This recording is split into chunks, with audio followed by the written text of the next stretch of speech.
Welcome to the deep dive. Today, we're taking a really interesting look at Elko, Nevada. We've got a few different sources you shared that paint quite a picture. That's right. There's a letter from someone who used to live there written back in 95 talking about, the town's politics. Yeah, and then a much more recent piece from Nevada Lawyer Magazine 2021 that digs into land use planning. And a broader overview, too, pulling from various places, history, economy, culture, even up to a 2023 article mentioning the mayor. So our goal here is to kind of unpack what makes Elko, well, Elko, from its start as a railroad town right through to today, where it's juggling tradition and some really rapid change, especially with the mining.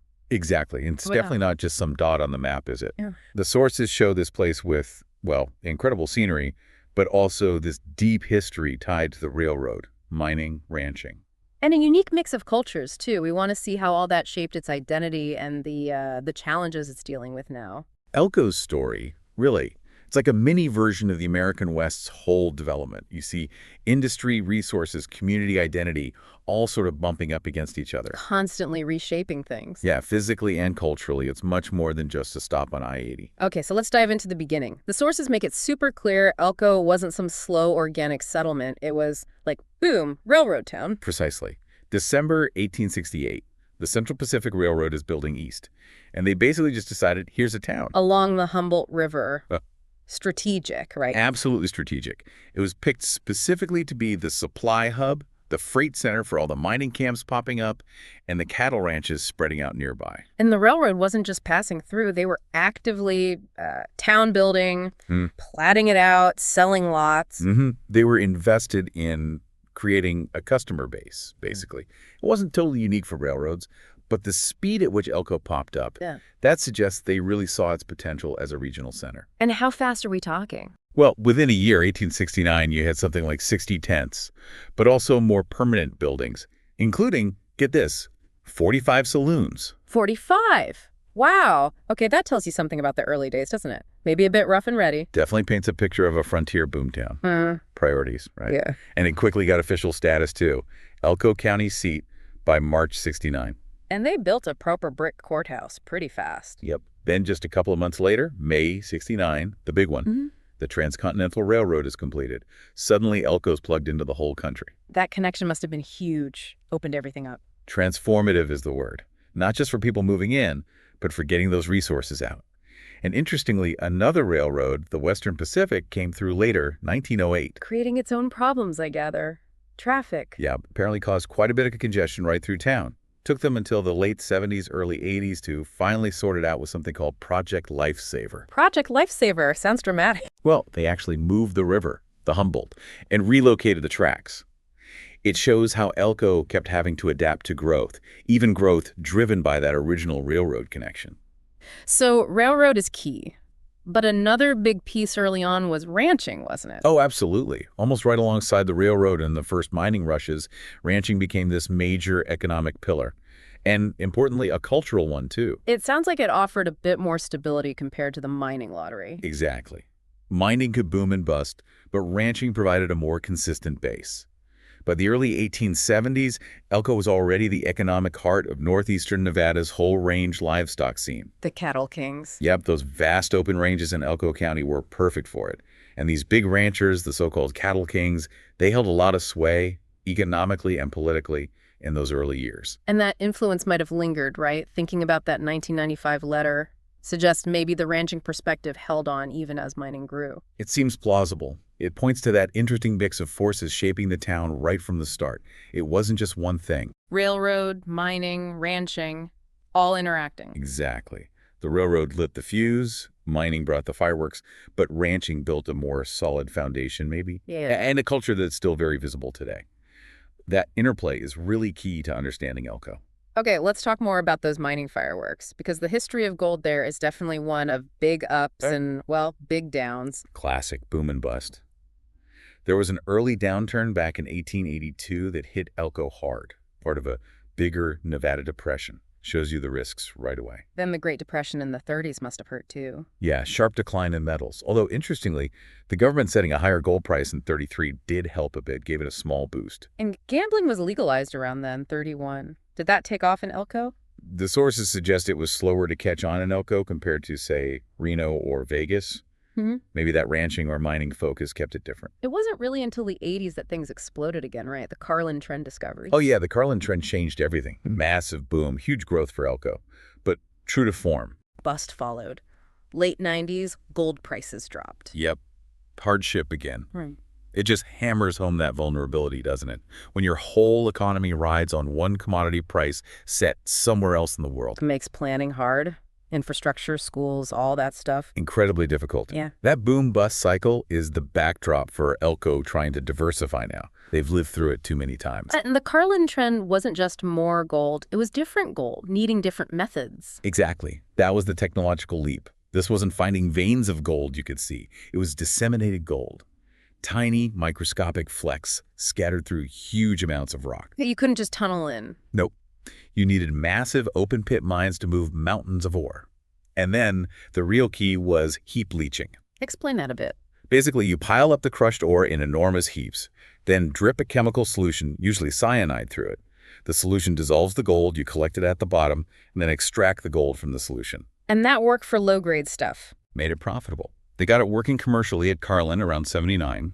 Without heap leaching, the Carlin Trend wouldn't have been the boom it was.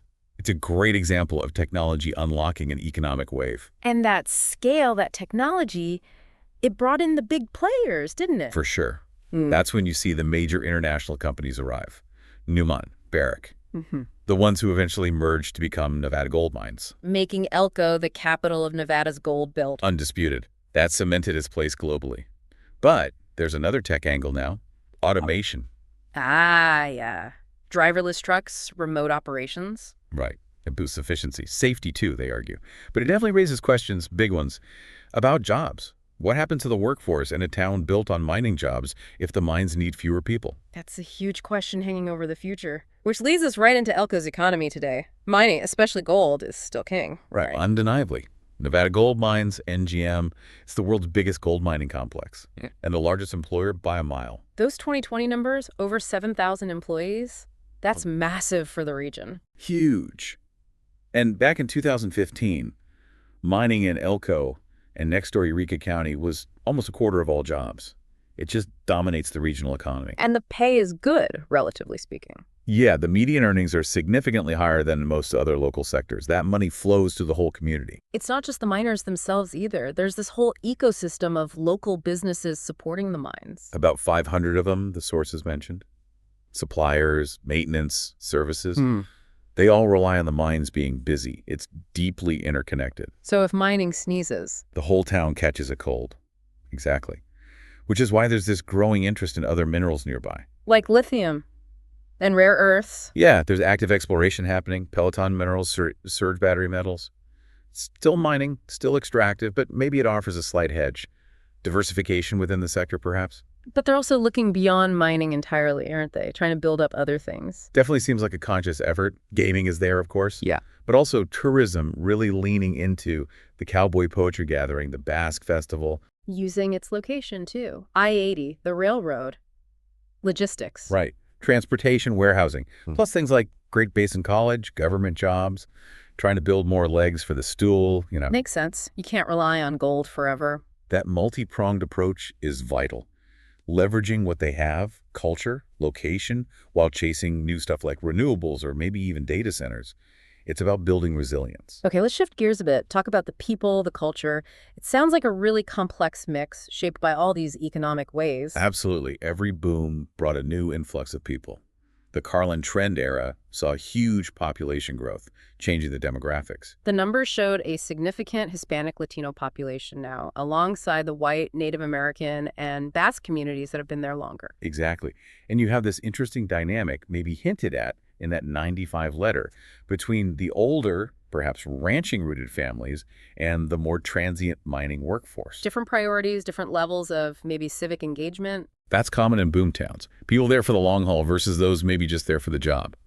It can create tensions, make it harder to agree on community goals. Yet, people still talk about Elko having a small town feel. How does that survive with all the growth and change? Well, it's still relatively isolated geographically. That can help maintain a distinct identity. Mm. And those strong cultural roots, we mentioned the cowboy culture, the Basque heritage, the Native American presence, they provide continuity. Anchors in the storm, sort of. Kind of. They offer a shared identity that maybe transcends the economic ups and downs. And that phrase, Old West meets the Gold West, it captures that blend of cowboy and mining culture. Are they separate things or do they overlap? Both, I think. Yeah. Historically, maybe some miners became ranchers. Mm. Today, you have mining companies owning ranches. They're different worlds in some ways, different rhythms, but both have undeniably shaped Elko's identity, its look, its traditions. And the town seems to really embrace and celebrate that heritage. The museums, the gear shops.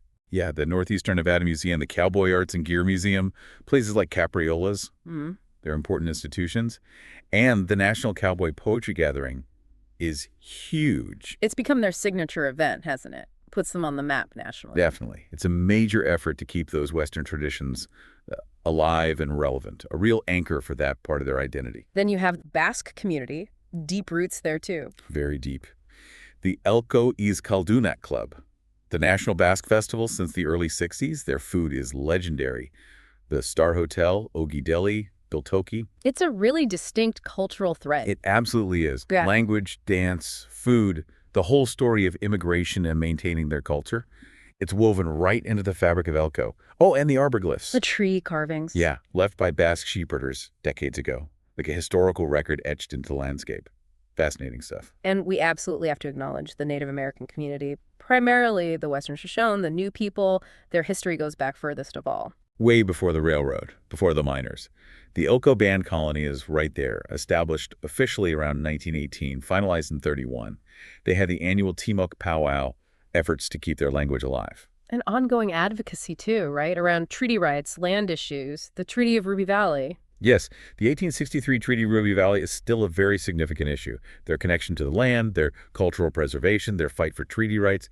It's fundamental to understanding Elko past and present.